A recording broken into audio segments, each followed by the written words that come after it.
네, 오늘은 이제 핵심 키워드로 있는 개혁신학 이제 두 번째 시간입니다. 이제 신론, 우리가 하나님에 대한 거 신론을 이제 배우려고 하는데, 우리 신앙에 있어서 다양한 분야들이 있잖아요. 성경론, 신론, 인간론, 기독론, 구원론, 교회론, 종말론 있는 것처럼 여러 분야가 있는데, 그 중에서 우리 장로교 신앙이 중심으로 삼는 그 교리 핵심 주제가 뭐냐면 항상 신론입니다.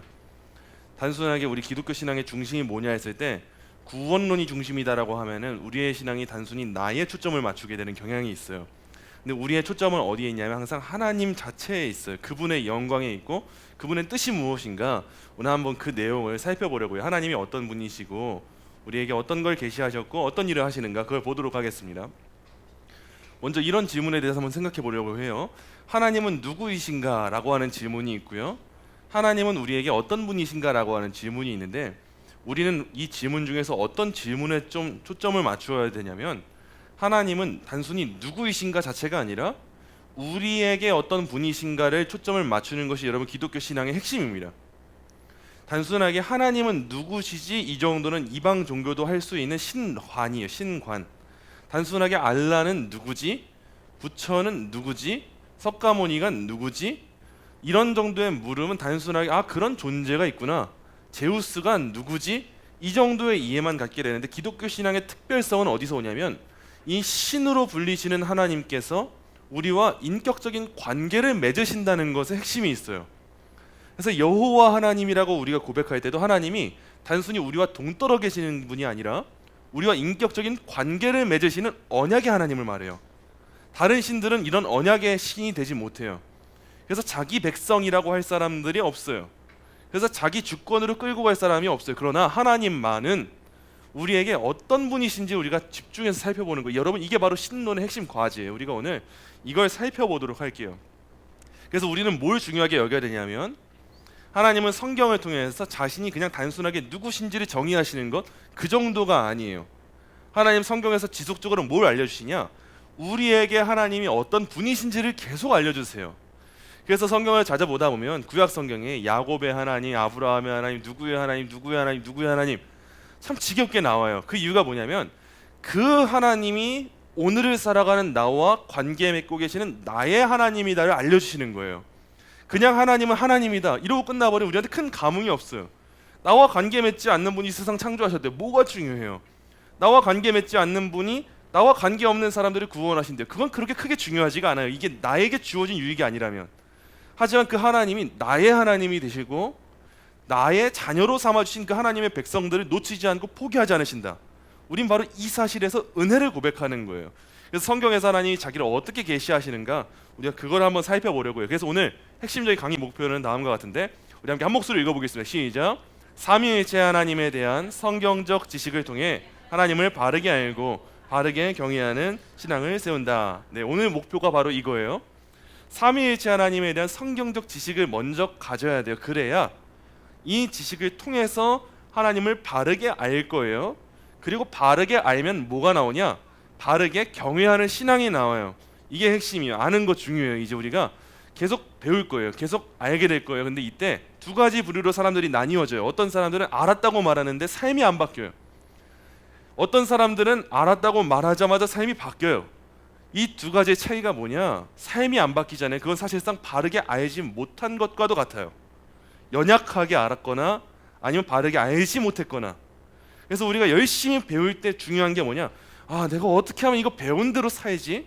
어떻게 하나님이 대단한 분이라는 걸 알았는데 내가 어떻게 경외하는 신앙을 살아갈 수가 있지? 오늘 우리가 여기에 초점을 맞춰보려고 해요. 그래서 가장 먼저는 우리가 하나님을 아는 것부터 한번 배워보도록 할게요. 자, 하나님이 우리한테 어떤 분이신가 할 때 이걸 기억하시면 좋을 것 같아요. 우리는 하나님을 향해서 누구냐고 물을 수가 없어요. 우리 존재 자체가 그럴 존재가 안 돼요. 깜냥이 안 돼요. 우린 피조물이에요. 그래서 하나님은 우리에게 어떤 분이시냐라고 물어야 돼요. 이게 조금 어려운 말이지만 표현이 달라요. 하나님 그냥 누구세요가 아니라 하나님은 우리에게 어떤 분이세요? 하나님은 우리한테 하나님을 어떻게 알려주셨어요? 우리는 이걸 물어야 돼요.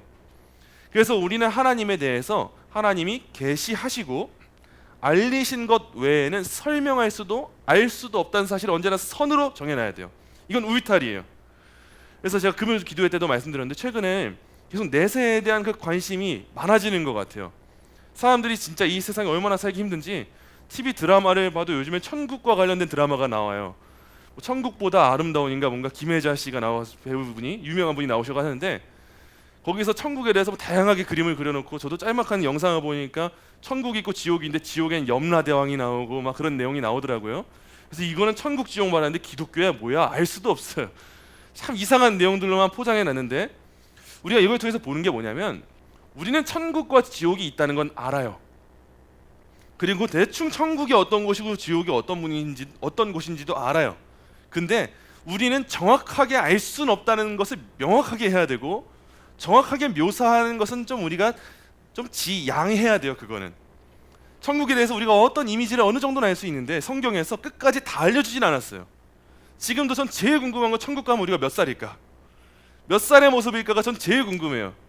이번에 나온 그 드라마에서 자기가 고를 수가 있대요. 천국 갈 때 입구에서 자기가 고른대요. 자기가 고르는데 남편은 젊은 시절 모습을 골랐는데 아내분은 남편이 늙었을 때 모습이 예쁘다, 제일 예쁘다라고 해가지고 80세로 골라버린 거예요. 그러니까 천국 가니까 남편이 꼴도 보기 싫은 거예요. 나만 늙었고 남편은 젊고 이런 거 궁금하지 않아요? 전 궁금해요. 제가 나이가 먹고 어떻게 하고 천국에 갔을 때 어떤 모습일까? 근데 중요한 건 뭐냐? 우리 신앙은 늘 지켜야 돼요. 우리는 알 수가 없어요. 제가 정확하게 여러분들에게 어떻게 될 겁니다 말할 수가 없어요. 왜냐하면 하나님이 그 부분에 대해서 계시하고 알리시지 않았어요. 그렇다면 우리 신앙의 자세에서 중요한 건 뭐냐? 거기까지만 믿는 거예요.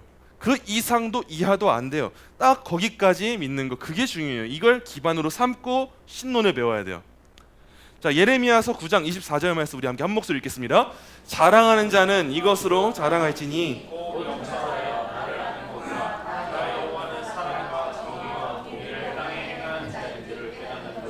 아멘. 우리가 성경에서 하나님이 자기를 계시하는 것만큼만 아는데 대표적으로 이런 구절이 있는 거예요. 하나님이 어떤 분이시냐 했을 때 사랑이시래요. 사랑을 행하신대요. 그리고 정의를 행하신대요. 그리고 공의를 행하신대요. 하나님은 사랑의 하나님이신데 단순히 사랑으로 용서만 하지 않으시고 이 땅 가운데 법의 실행을 하세요. 죄인들을 가만 내버려 두는 분이 아니에요. 그래서 성경은 이렇게 하나님에 대해서 묘사하고 있을 때 우리는 딱 이 선까지만 알 수 있다는 거예요. 아, 하나님 사랑 행하시고 정의 행하시고 공의 행하시는구나. 이 정도 선을 지키는 게 우리한테 제일 중요해요. 그래서 이런 것들의 내용 우리가 정리하면서 소요리 문답을 배웠었어요. 소요리 문답 4문 제가 묻고 여러분 답하실게요. 하나님은 어떤 분이십니까?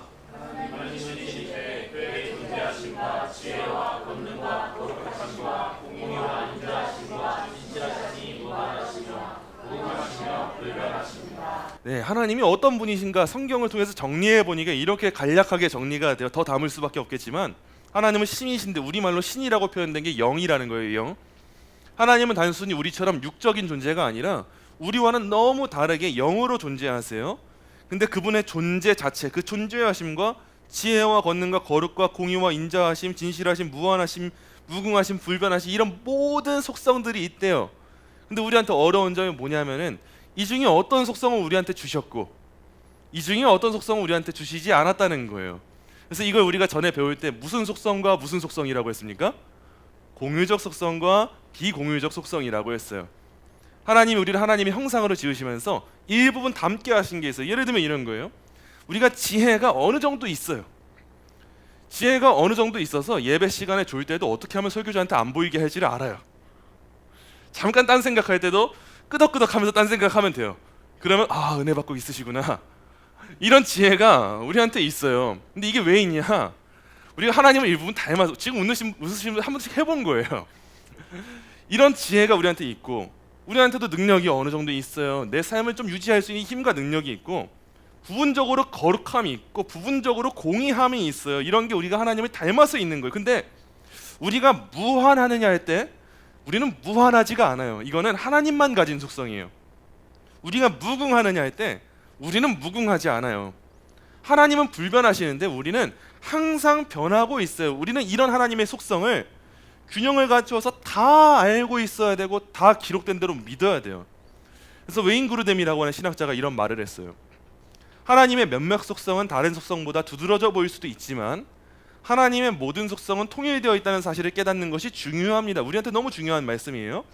하나님은 여러 부분으로 나뉘어 있는 분이 아니며 역사상 시점에 따라 속성이 변하시는 분도 아닙니다. 하나님의 모든 속성은 매 순간 충분하고 완전합니다. 근데 우리가 늘 어디에 치우치냐 할 때 우리는 안타깝게도 죄를 많이 지어서 사랑의 하나님만 보려고 할 때가 정말 많아요.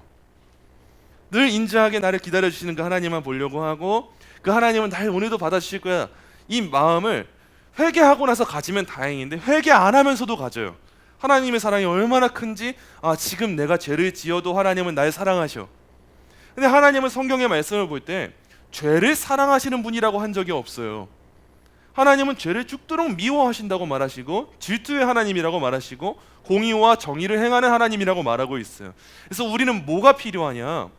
이런 면역 속성을 다른 속성보다 두드러지게 보는 것이 아니라 그 모든 것이 하나님의 하나의 속성이구나, 매 순간 충만하고 완전하구나, 이걸 알아야 우리가 죄 짓다가도 맞아, 하나님은 사랑의 하나님이시지만 그래도 공의의 하나님이셔, 이걸 알면서 하나님 제가 잘못했어요, 제가 죄 지었어요, 사랑의 하나님 저를 받아주세요, 이런 기도를 할 수가 있게 되는 거예요. 이게 우리한테 기본 전제가 돼야 돼요.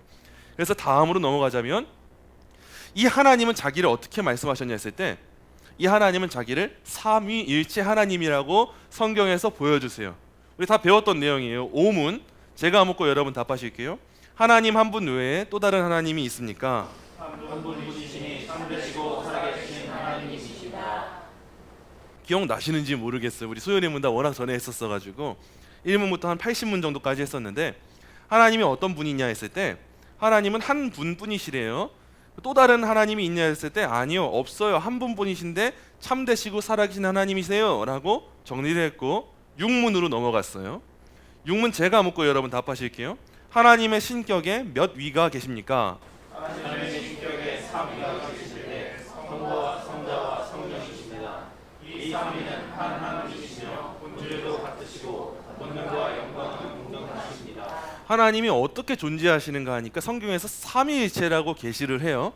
계시하는데 뭐라고 말하냐? 하나님의 신격에 3위가 있대요. 3위. 어려운 말이에요. 우리 다 배웠던 거예요. 세 위격이 있대요. 그때 세 위격이 뭐냐? 성부와 성자와 성령이에요. 그래서 우리는 이것만 생각하면 하나님이 성부, 성자, 성령 다 따로구나, 다 별개로 존재하시는구나, 이렇게 이해할 수 있겠지만 이어지는 문장에서 핵심을 말하고 있어요. 이 3위는 한 하나님이시며 본질도 같으시고 권능과 영광도 동등하시대요. 근데 우리는 항상 인간적으로 이해를 해요. 성부가 아버지라고 말하고 성자가 아들이라고 말하니까 그러면은 성자보단 성부가 크시고 더 큰 영광이 있고 힘이 있으시구나. 근데 그렇지 않다는 거예요. 세 위격이 동등한 하나의 하나님이시고 성부의 영광만큼 성령이 영광을 받으세요. 성자의 영광만큼 성령이 영광을 받으세요. 이 세 위격이 별개로 존재하고 어떤 높고 낮음의 차이가 있는 것이 아니라 역할의 차이만 있을 뿐 이 영광과 모든 것에 있어서는 동등하다는 거예요. 이런 교리에서 뭐가 파생이 되냐? 다양성 가운데 통일성이거든요.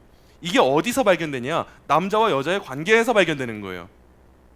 흔히 기독교를 두고 가장 많이 하는 표현, 요즘 같은 시대는 더 그래요. 지금 그렇게 뭐가 성차별 표현이다 뭐다 어떻다 난리가 났잖아요. 또 대선 토론 보면서 우리 기독교에서 흔히 많이 가르치는 것이 아내를 남편들은 죽도록 사랑해라, 그리고 아내들은 예수님을 섬기는 것처럼 남편에게 순종해라 라고 말하니까 이 이상한 렌즈를 끼신 분들은 기독교는 아직도 시대착오적이고 성차별적이야, 왜 여자한테만 남자한테 순종하래, 이런 식의 인식을 갖고 있는데 여러분 그렇게 인식을 가지면 안 돼요. 이거는 높고 낮음, 누가 영광을 취하느냐 덜 취하느냐의 문제가 아니라 역할의 구분인 거예요. 축구에서 선수들이 같이 운동 경기를 뛸 때 공격수가 받는 영광과 골키퍼가 받는 영광은 동등한 거예요. 왜냐? 한 팀을 위해서 움직이는 거예요. 누구 하나가 더 특출난 것이고 그런 게 아니라 같이 움직이고 있는 거예요. 성부, 성자, 성령 하나님이 모든 영광 가운데 동등하세요. 하나의 하나님이셔서. 마찬가지로 남자와 여자도 뭘 보여주는 거냐? 높고 낮음이 아니라 각자의 역할과 그 역할의 차이로 말미암아 이루어지는 놀라운 그림을 보여주기 위한 거지, 누가 높고 누가 낮고의 차이가 아니라는 거예요. 이게 바로 삼위일체로부터 파생된 역할의 차이인 거예요. 근데 단순하게 여자가 남자한테 순종해야 되니까 하등한 존재라는 거 아니에요? 말하는 그 순간 성자가 성부보다 하등하다는 거 아니에요? 이렇게 이어지는 거예요. 우리 기독교에서는 그런 신앙이 사라져야 돼요. 이걸 우리가 한번 정리해 볼게요. 우리가 꼭 알아야 될 삼위일체에 대해 정리하자면 첫 번째, 삼위일체 하나님은 하나의 신적 본질로 존재하세요. 우리가 늘 앞에 나오는 글부터 이해를 해요. 3이라고 하니까 셋으로 나눠져 있는지 아는데 그렇지 않아요. 핵심은 일체 쪽에 있어요. 하나의 신적 본질로 존재하세요. 둘째, 아버지도 하나님이시고 아들도 하나님이시고 성령님도 하나님이세요.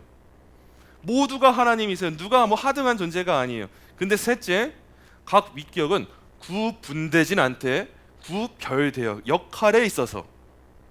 근데 우리는 머릿속에서 이해가 되지 않아요.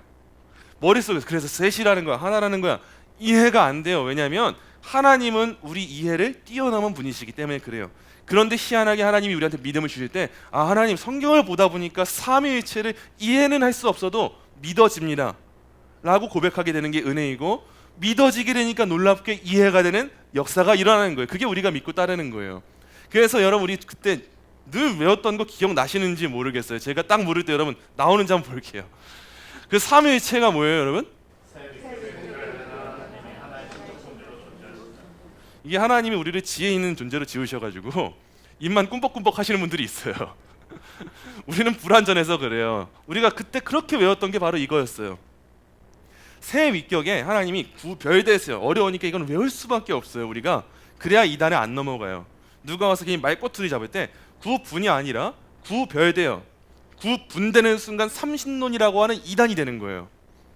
이렇게 구별되는 하나님의 그 역할들이 있는데, 그렇다고 하나님이 셋이시냐? 아니요. 하나님은 하나의 신적 본질로 존재하세요. 이건 우리가 외워야 돼요. 성경에 나오는 그대로 이 선을 넘어서 우리가 믿을 수 없어요. 그래서 우리가 그림을 그려 설명할 수도 없어요. 제가 여러분들에게 그림으로 뭐 어떤 도구를 가져와서 설명하면 좋겠는데 그럴 수가 없어요. 불가능해요. 그림 그리다 보자면 이제 메두사 같은 게 나와요. 뭐 몸통은 하나고 머리가 세 개가 되고 이런 식의 그림이 나오는데 그거는 표현할 수 있는 방식이 아니에요.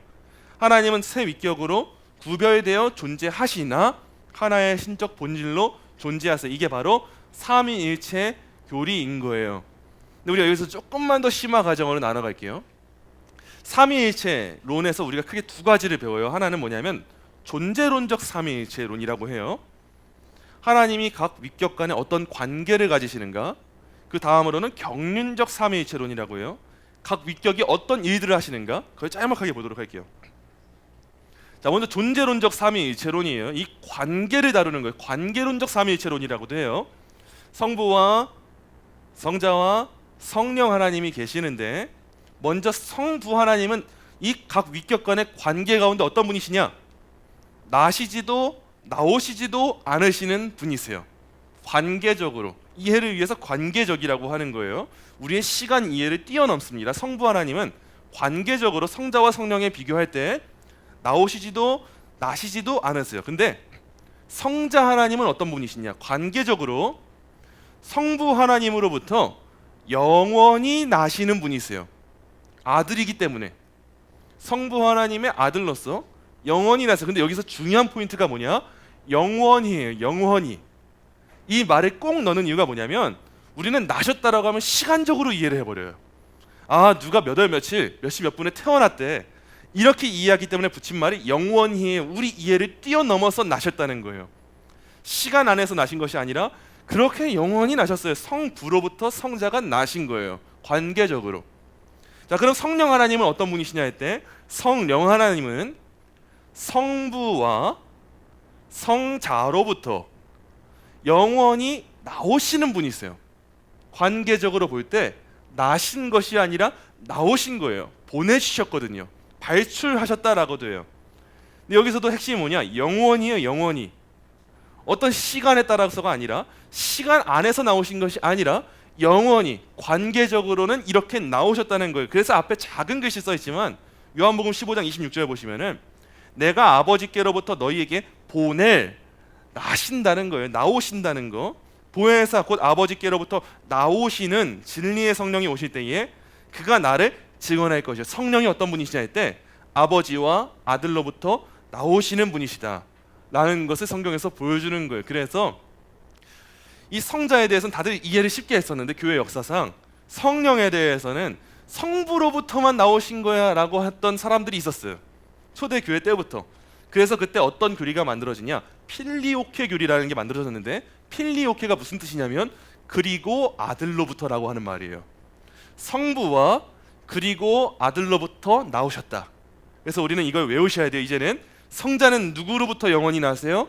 성부로부터. 관계적으로 성령은 누구로부터 나오세요? 성부와 성자로부터 영원히 나오세요. 이게 바로 존재론적 삼위일체론이에요. 자, 그래서 이어지는 거 보시면은 웨스트민스터 신앙고백서 2장 3절에서 이렇게 말을 하고 있어요. 성부는 그 누구로부터 난 것이 아니시고 태어나지도 않으세요. 이게 존재론적 삼위일체예요. 나오지도 않으세요. 그 성자는 성부에게서 영원히 나세요. 그 성령은 성부와 성자에게서 영원히 나오세요. 이걸 명확하게 알아야 우리가 어디 안 빠지냐? 여호와의 증인 같은 데 안 빠지는 거예요. 괜히 성자 하나님을 인정하지 않고 있는 사람들, 그런 사람들한테 빠지지 않게 되는 거예요. 이게 존재론적 삼위일체론의 핵심이에요. 자, 이제 두 번째로 넘어갈게요. 우리가 또 봐야 될 건 뭐냐? 경륜적 삼위일체론이에요. 어려운 말이겠지만 뭐냐, 이거는 각 위격이 어떤 일을 하시냐 이거거든요. 먼저 성부 하나님이 뭘 하시냐? 성부 하나님은 모든 일의 시작이세요. 창조에 있어서도 시작이세요. 구원에 있어서도 시작이세요. 섭리에 있어서도 시작이세요. 이게 성부 하나님의 역할이에요. 경륜이에요. 성부 하나님은 모든 일을 계획하시고 시작하시는 분이세요. 자, 반면에 성자 하나님, 성자 하나님은 어떤 분이시냐? 이 성부 하나님의 일들을 옮기는 말씀이세요. 지혜이세요. 창조와 섭리의 중보자이세요. 구원의 중보자이세요. 그래서 실제적으로 성부 하나님의 계획을 수행하시는 분이 누구냐? 성자 하나님이세요. 예를 들면 이런 거예요. 성부 하나님이 세상을 지으실 때 어떻게 지으시냐? 빛이 있으라 말씀을 하세요. 이때 그 말씀의 역할을 하신 분이 누구냐면 성자 하나님이신 거예요. 2000년 전에부터 예수님이 있던 게 아니라 이미 계셨어요. 말씀은 이미 오래전에 있을 때 빛이 있으라 할 때 그 말씀으로 하나님이 세상을 지으신 거예요. 그게 성자 하나님의 역할이에요. 섭리하실 때도 모든 일에도 구원에 있어서도 성부 하나님이 계획하셨잖아요. 구원을, 죄인들을 구원해야겠다. 그래서 성자를 보내야겠다. 그래서 성자 예수님이 이 땅에서 뭐 하시냐? 십자가에 못 박혀서 죽으셨어요. 이 일을 다 이루신 분이 성자 하나님이에요. 그럼 성령 하나님은 무슨 일을 하시냐 했을 때 성령 하나님은 또 역할이 달라요. 말씀하시는 영이세요. 실제 그 이후의 모든 일들을 적용하는 분이세요. 창조와 섭리의 영이세요. 그래서 빛이 있으라 말씀을 통해 지으셨어요. 근데 다 지으시고 나서 그 위에 무엇이 운행하냐면 하나님의 영이 운행을 해요. 모든 것을 지키시고 계시는 거예요. 성령 하나님이. 그리고 살리시는 중생의 영이시죠. 우리한테 구원을 적용하시는 분이시니까. 이런 식으로 일이 나뉘어져서 핵심으로 요약하자면 이렇게 돼요. 성부 하나님은 모든 일을 계획하세요. 그리고 성자 하나님은 모든 일을 성취하세요. 그리고 성령 하나님은 그 성취한 것을 우리의 것으로 적용해 주세요. 우리가 이렇게 이해하면 쉬워질 거예요.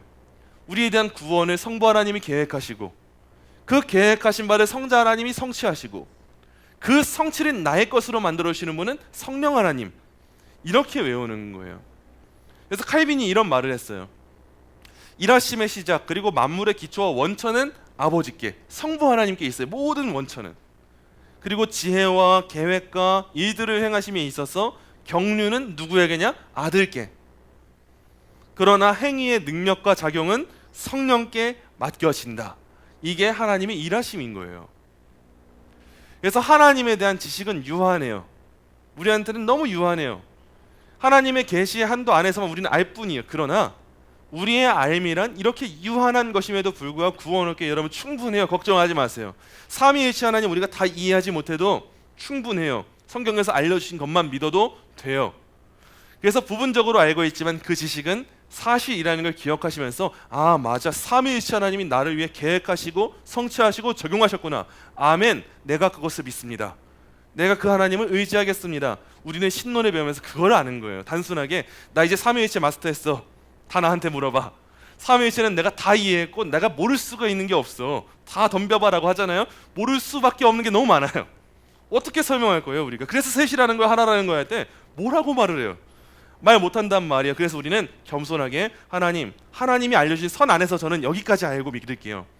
하지만 그럼에도 저에게 은혜를 주시니 감사합니다. 이런 겸손함을 배워야 되는 게 바로 이 신론의 부분이에요. 이게 존재, 하나님의 삼위일체 되심에 대한 내용이었고 이제 마지막이에요. 그럼 이 삼위일체 하나님이 무슨 일을 하시는가 했을 때 크게 세 가지가 나뉘어요. 계획과 창조와 섭리. 하나님 무슨 일 하시지 했을 때 계획, 창조, 섭리 생각하시면 돼요. 먼저 계획부터 볼게요. 자, 이 계획은 일반 계획과 특별 계획이 나뉘어져 있어요. 우리 계속 반복되잖아요. 일반과 특별. 자, 일반 계획, 다른 말로 작정은 뭐냐? 이 세상에 일어나는 그 모든 일들을 다 하나님의 뜻대로 정하신 거. 이거는 이 세상의 모든 사람들에게 적용되는 내용들이에요. 그래서 이건 일반 계획 혹은 일반 작정이라고 우리가 말할 수가 있어요.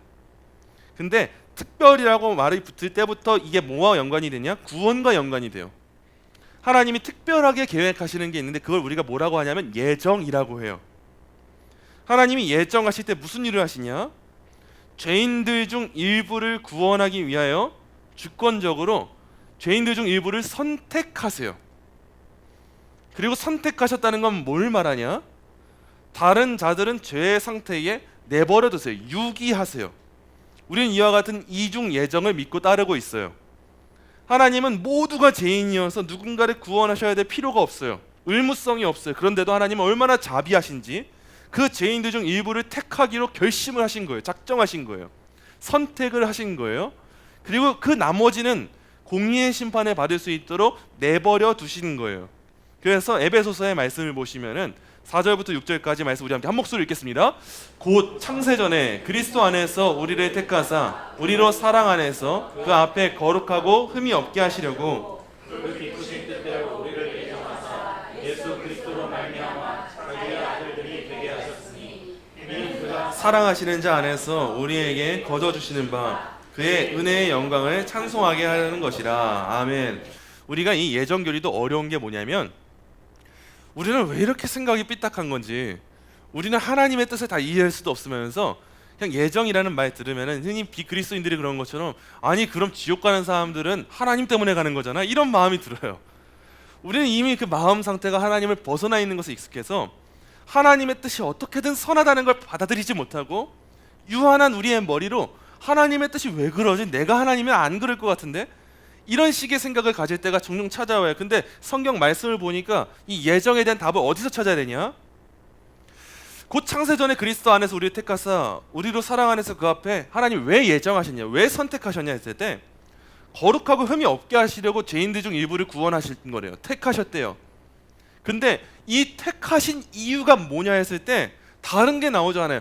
얘가 좀 예쁜 것 같아서, 얘가 좀 말 좀 들을 것 같아서, 얘는 좀 덜 죄인이어서가 아니에요. 핵심은 이거예요. 그 기쁘신 뜻대로. 여러분, 우리가 하나님의 뜻을 이해할 수 있어요, 없어요? 없어요. 우리는 죽었다 깨어나도 우리의 한계로서는 하나님을 다 알 수가 없어요. 삼위일체도 모르는데 우리가 어떻게 하나님의 뜻을 알아요? 근데 하나님의 분명한 건 뭐냐? 기쁘신 뜻이 있대요. 하나님의 영광을 위한 명확한 뜻이 있대요. 그러면서 우리를 예정하셔서 예수님으로 말미암아, 예수님의 성취로 말미암아 아들이 되게 하셨대요. 우리를 구원하셨대요. 근데 구원하신 이유가 뭐냐? 사랑하시는 자 안에서 우리에게 거저주시는 바 그의 은혜의 영광을 찬송하게 하려는 것이래요. 여기서 우리가 깨달아야 될 게 뭐냐? 우리 머리로는 왜 누군 택하시고 누구 안 구원하세요? 이런 생각이 들 때가 있겠지만 우리가 하나님의 뜻을 온전히 믿게 되고 우리한테 주신 구원의 이유를 알게 되면 우리의 행동은 단순하게 하나님 왜 나 살리고 찌 안 살리셨어요가 아니라 그저 찬송하는 것밖에 우리는 못해요. 하나님 왜 쟤는 안 살리고 나를 살리세요가 아니라 진짜 은혜를 입은 사람들은 바뀌어야 돼요. 질문이 아니야, 하나님 저는 왜 살리셨어요? 저 또한 살릴 만한 가치가 있는 사람이 아닌데 어떻게 저를 살리실 수가 있었어요? 아니 하나님 저는 도저히 이해가 안 되는데 하나님 무슨 뜻이신 거예요? 저도 살릴 이유가 없었어요. 그러면서 우리 입에서 나와야 되는 고백이 뭐냐? 나 같은 죄인 살리신 그 은혜 놀라워. 그 고백이 나와야 되는 게 하나님의 뜻을 알게 되고 믿게 된 사람들이에요. 모든 전제가 달라져야 돼요. 왜 하나님 쟤는 안 살리고 저는 살리세요? 이렇게 믿는 사람들은 어떤 전제가 있냐면 일반적으로 하나님이 모든 사람들을 구원하셔야 된다는 전제가 있어요. 하나님이 모든 사람 구원하실 만한데 왜 구원 안 하시지? 근데 우린 전제가 달라요. 애초에 시작부터 하나님은 모든 사람들을 구원해야 될 이유가 없어요. 모든 사람들은 스스로 타락을 택했어요. 스스로 죄인이 되었고 더 많은 죄를 짓고 있고 스스로 하나님을 찾지 않아요. 근데도 하나님의 사랑은 얼마나 큰지 그중 일부를 기쁘신 뜻대로 택하셨어요. 그럼 그렇게 택함 받은 사람들이 교회 와서 뭘 해야 되겠어요? 그 은혜의 영광을 찬송하는 거예요. 그게 우리의 찬송이에요, 여러분.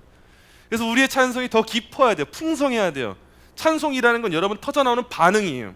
그냥 우리가 찬송해야겠다, 찬송해야지, 여기서 나오는 것도 찬송이겠지만 더 좋은 건 뭐냐면 이 은혜가 너무 감격이 돼서 야 하나님 제가 찬송하지 않을 수가 없어요. 진짜 하나님 영광받아 마땅하세요.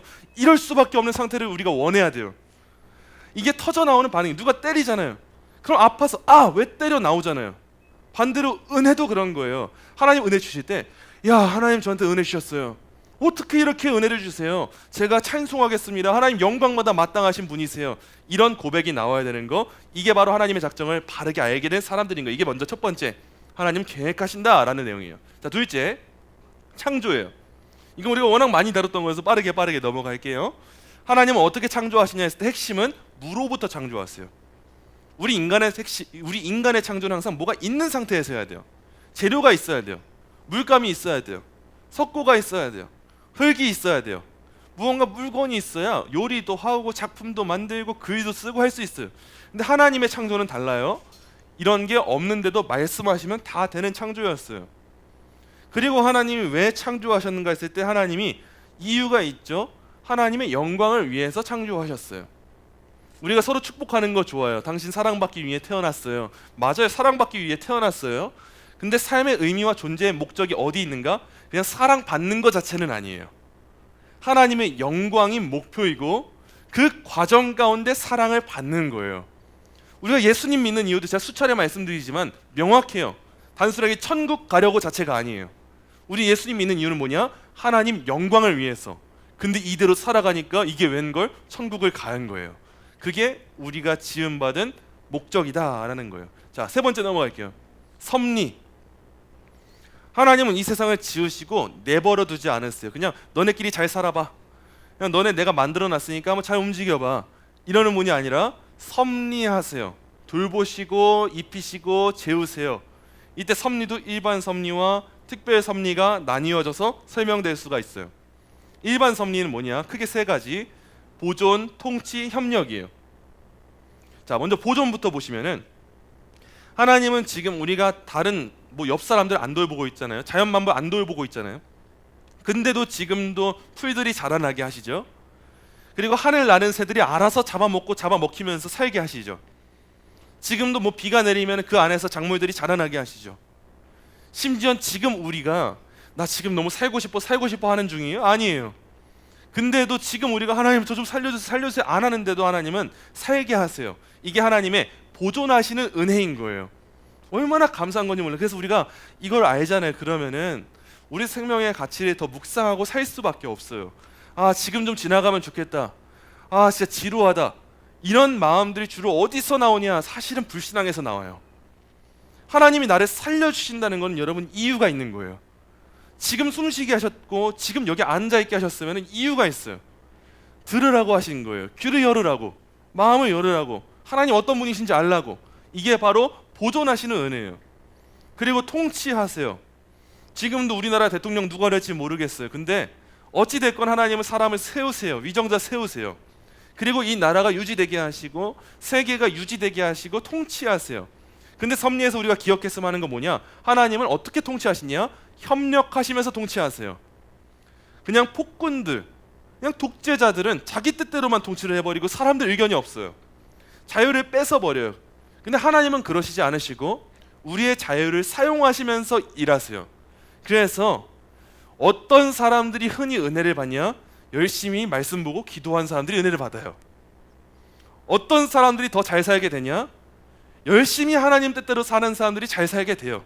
이게 일반적인 원리예요. 우리 하나님은 거의 99% 이렇게 일반적으로 일하세요. 근데 때때로 특별하게 일하실 때가 찾아와요. 그게 언제냐? 구원받은 자, 택하신 사람들을 위한 특별한 순간들이에요. 우리가 늘 죄에 빠져서 사망의 음침한 골짜기를 거니는 때가 안 왔으면 좋겠는데 와요. 근데 하나님이 그냥 강권적으로 인도하셔서 오는 것 자체가 아니라 내가 택해서 사망의 음침한 골짜기를 가는 때가 우리는 종종 와요. 분명 하나님이 여기로 와 푸른 초장이 있어라고 말하고 계시는데 우리는 왜 이렇게 그게 좋은지 네 발로 가요. 사망의 음침한 골짜기를. 근데 그럴 때면 어떻게 하세요? 하나님이 너무 사랑하시면 다리 몽둥이를 부숴버리세요. 거기는 가는 길이 아니라고 했지, 너 거기 가면 죽는다고 했지 라고 하면서 특별하게 우리를 무너뜨리시고 특별하게 우리를 울부짖게 하시고 그럴 때가 있어요. 근데 그때는 우리가 원망이 섞여 나와요. 하나님 왜 그러세요? 진짜 이해를 못하겠어요. 근데 지나고 보면 우린 또 지나고 뭐라 그래요? 하나님이 살려주셨어요. 저 거기 가면 안 됐는데, 거기 마음 두면 안 됐는데 하나님이 그런 시간 주셨어요. 저 마음이 너무 빼앗겨 있었는데 기도하게 하시더라고요. 이런 때가 오잖아요. 그게 바로 성도에게 주어지는 특별한 섭리의 순간들이에요. 이게 얼마나 기쁘고 복되는 거겠어요. 그래서 마지막이에요, 여러분. 앞에 보이는 거 우리 함께 한 목소리 읽어보겠습니다. 하나님은 창세전에 택하신 자들을 특별한 은혜와 섭리로 부르시고 죄와 사망의 권세를 받게 하시고 그들을 구원하여 영생의 삶을 살도록 인도하십니다. 그러기에 성도의 삶에 가장 은혜되는 말이 있다면 그것은 아멘. 저는 개인적으로 이렇게 믿고 따르고 있어요. 저한테 가장 선물과도 같은 단어, 신학 단어 중에 뭐가 있을까? 가장 은혜되는 단어가 뭐가 있을까? 전 늘 묵상하는 게 섭리입니다. 하나님이 어제도 나를 돌보고 계셨고 오늘도 나를 돌보고 계시며 앞으로도 나를 돌보신다는 거, 여러분 이거보다 큰 위로가 어디 있어요? 사람은요, 여러분, 사람의 손길이건 무엇이건 환경이 아니면은 의지할 대상이 없어요. 근데 그 환경을 의지해봤자 그건 굉장히 유한합니다. 우리가 뭐 인공호흡기를 달고 있고 수많은 약물을 투입한다 한들 사람의 생명도 우리 힘으로 어떻게 할 수가 없어요. 감기약 먹으면 감기 나을 것 같잖아요. 근데 하나님이 은혜 안 주시잖아요. 그 약 먹고 죽어버릴 수도 있는 거예요. 우리는 그냥 걸어다니는 게 평범한 것 같은데 이 걷기를 소망하는데도 걷지 못하는 사람들이 얼마나 많이 있습니까? 우리는 목소리 나와서 정말 아무렇지도 않게 서로 이웃들에 대한 비방도 할 수 있고 비난도 할 수 있고 뒷담화도 할 수 있고 그럴 수 있는데, 나한테 목소리가 주어진다면 하나님을 찬양하는 데만 쓰고 싶다라고 하는 사람들도 얼마나 많아요. 우리는 팔다리 있는 거 아무렇지도 않게 살아가고 있는데 이 팔다리 쉬게만 하고 싶은데 이 팔다리를 움직이지 못해가지고 하나님이 나한테 손을 움직이게 하신다면 이걸로 내가 하나님을 기쁘시게 하고 싶은데, 우리는 아무렇지도 않게 보고 있어요. 우리 교회는 뭐 시각장애가 없어요. 아직 다 보고 있는데 이 눈이 보이지 않는 사람들은 소원이지 않겠어요? 하나님, 제가 하나님 말씀 제 눈으로 읽어 좀 보고 싶어요.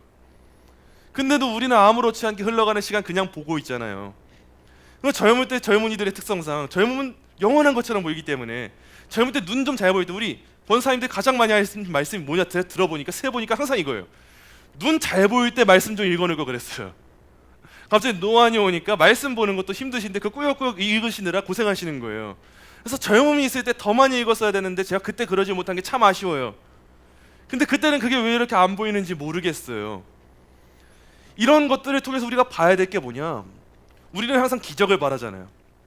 대단한 통치를 바라고 갑자기 로또 1등 되는 걸 바라고, 하나님이 갑자기 나한테 뚱딴지같이 뭔가 크신 돈을 주는 걸 원하고, 갑자기 대단한 사람 보내주시는 거 원하고, 갑자기 내가 대통령 되는 거 원하고, 요셉처럼 총리 되는 거 원하고, 이걸 원하는데 우리가 놓치고 있는 게 있어요. 우리가 아무렇지도 않게 생각하고 있는 평범한 일상의 순간들, 그 순간순간들 가운데 얼마나 많은 은혜가 있는가를 돌아보아야 돼요. 우리가 지금 아무렇지도 않게 피곤한 주일 오후에 그냥 아무렇지도 않게 우리는 밥을 먹었어요. 여러분, 이게 일용할 양식이에요. 준비하는 손길들이 있었고 이 손길들을 통해서 우리가 맛있는 걸 먹었어요. 공급받았어요. 근데 먹었는데 심지어 소화도 우리가 생각 안 했는데도 잘 돼요. 오늘 저녁에도 여러분 또 화장실 가실 거예요. 아무렇지도 않게 소화가 잘 되거든요. 그리고 아무렇지도 않게 소화되고 아무렇지도 않게 우리 팔다리로 움직여서 계단 올라와가지고 5층 예배당에 앉았어요. 앉았는데 뭐 엉덩이가 베기고 뭐 이런 게 얼마나 뭐 극심하겠어요. 그냥 앉아있으만 해요. 앉아있으만 하고 귀가 들려요. 그러니까 마이크 소리 더 안 키워도 돼요. 그냥 전해지는 내용 들려요. 그리고 안경을 쓰든지 뭘 한다든지 하면 눈도 보여요. 말씀 읽자고 하면 낼 수 있는 목소리도 있어요. 또 이러고 나서 이후에 또 성도들과 교제하면서 아무렇지도 않게 이야기할 거예요. 그리고 또 아무렇지도 않게 차를 타고 집으로 돌아갈 거예요. 그리고 이게 웬 걸 또 월요병이 찾아와요. 또 출근하기 싫은데 월요일에 와요. 근데도 출근할 수 있잖아요. 이게 뭐냐? 하나님의 섭리 가운데 주어지는 모든 것이 은혜라는 거예요. 그렇다면 이제 우리에게 뭐가 사라져야 되냐 했을 때, 우리 삶 가운데 어느 부분 지루하고 단면적이고 아무렇지도 않아서 암울했던 그 시간들, 하나님 저한테 왜 이렇게 특별한 게 없어요? 왜 저한테 큰 은혜를 안 보여주세요? 왜 더 큰 거 안 채워주세요? 라고 하는 그 말이 우리한테 조금 사라져야 돼요. 그리고 우리 눈을 바꿔서 아, 하나님 제가 여태까지 이렇게 아무렇지 않게 있을 수 있는 시간이 정말 큰 은혜였군요. 오늘도 이런 시간 주셔서 감사합니다. 그러면서 이해를 바꿔서 이 시간에 그럼 어떻게 써야 될까요, 하나님? 제 인생 어떻게 써야 될까요? 팔다리 주셨는데 이걸로 뭐 할까요? 저 숨쉬게 하셨는데 지금 어떻게 살아가야 될까요? 눈을 주셨는데 뭐 해야 될까요? 뭘 봐야 될까요? 입을 주셨는데 뭐 해야 될까요? 저한테 시간 주셨는데 뭐 해야 될까요? 아, 하나님, 하나님의 영광 위해서 쓰임 받겠습니다. 살겠습니다라고 하는 고백이 필요한 거예요. 그래서 여러분 꼭 기억하세요. 우리한테 가장 필요한 게 뭐냐? 이거예요. 하나님을 아는 지식. 우리가 오늘 배운 내용을 다 종합해 볼 때 우리 인생의 방향성이 설정이 되는 거예요. 아, 하나님, 제 인생은 하나님을 위해서 쓰임받아 마땅한 인생이겠군요. 제가 그렇게 살아보겠습니다. 이와 같은 결단이 여러분 꼭 오늘 가정에서도 다시 돌아가셔서 깊이 있게 고민해 보시고 묵상하시면서 적용하시기를 간절히 소망합니다.